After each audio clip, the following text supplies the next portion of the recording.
สบายดีท่านผู้ชมวันนี้เราจะมากินมาม่าเผ็ด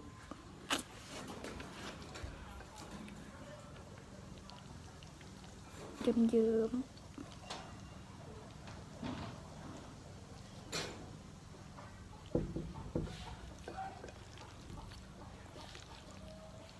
ๆเผ็ดๆน้ำกัน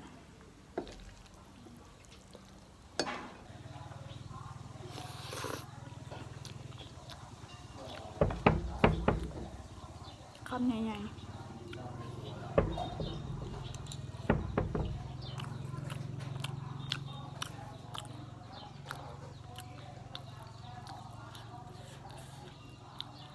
ลวกไข่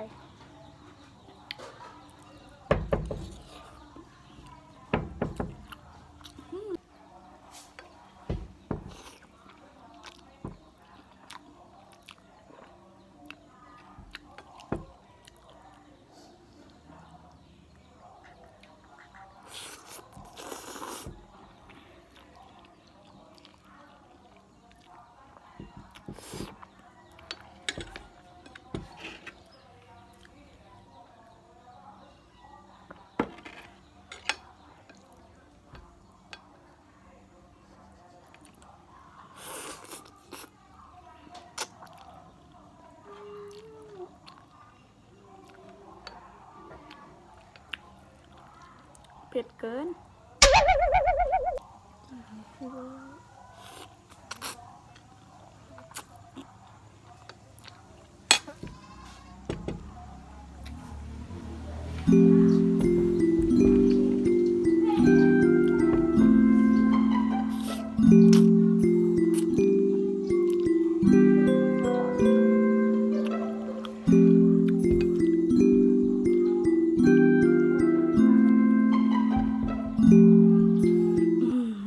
ที่บ่ได้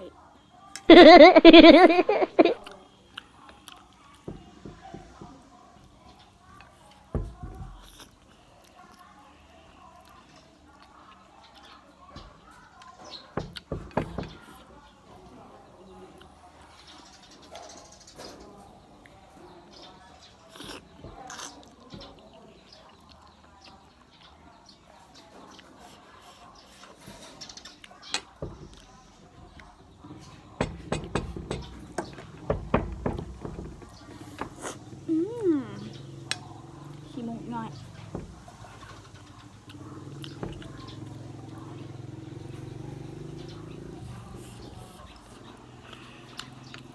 เผ็ดเกิน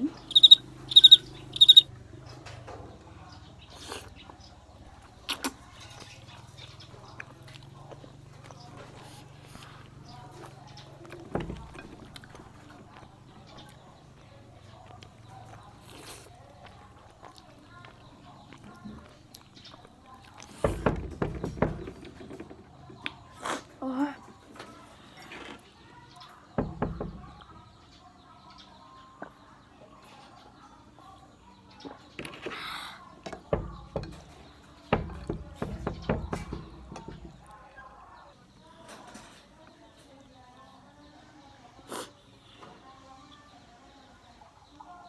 เผ็ดจนน้ำมูกย่อย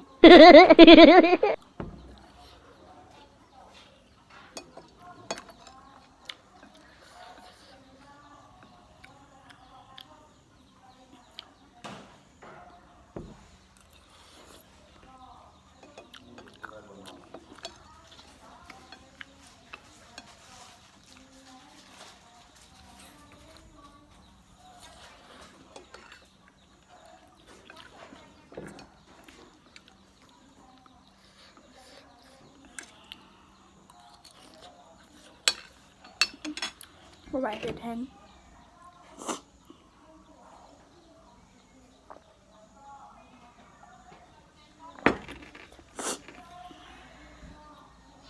บักม่วงสุกแก้เผ็ด